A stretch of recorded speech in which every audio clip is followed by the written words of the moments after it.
8-9 Dr. Funk says all JJ has to do is protect the ball.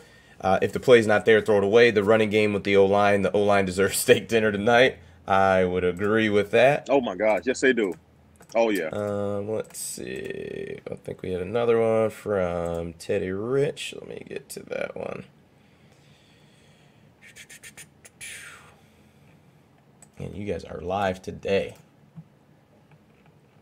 Trying to scroll through. Look, man, when you win a way that they won today, man, everybody's hyped and deservedly so. Look at me, I'm full of energy.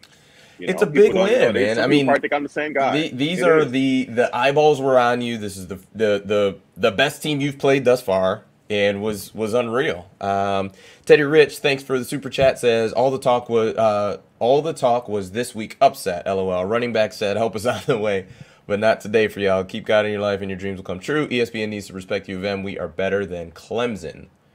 And let me get to that last one. Thank you, Mr. Glasper, with the super chat. So appreciate everybody. A couple people had mentioned kind of the red zone play calling. So I am someone who I feel like I am also in that camp.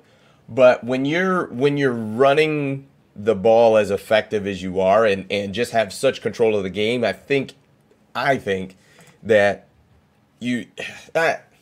What are your thoughts on the red zone play calling? I guess I'll ask you.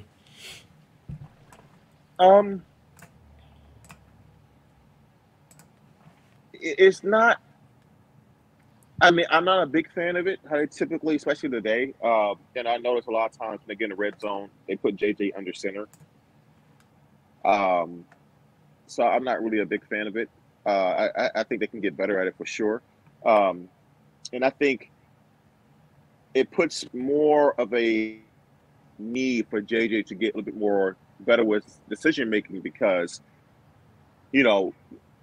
part of what's going to help you be more efficient in the red zone, especially if you want to run the football, is that the defense is going to make up their mind, and they did a lot today. Like, okay, look, and this deep down the field, so we're going to sell off for the running back. So if he can learn to pull the ball a little bit more, try to score that way, I think that will help. I think maybe doing a couple routes type of plays will work as well. So they definitely have more than enough resource and talent to be better in with their efficiency in the red zone, but I just don't like their formations for the most part. Yeah, it's gotta.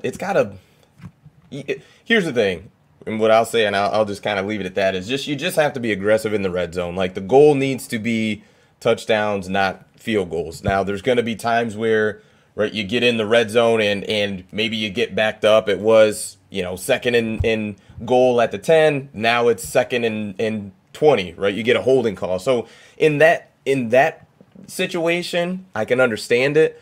But overall, like, the goals should be touchdowns because, like we said, obviously everyone watched the game, but after the interception and the long run, I mean, Penn State is winning that game. Like, there's no conceivable way that ever should have happened at all with how dominant and lopsided the score was.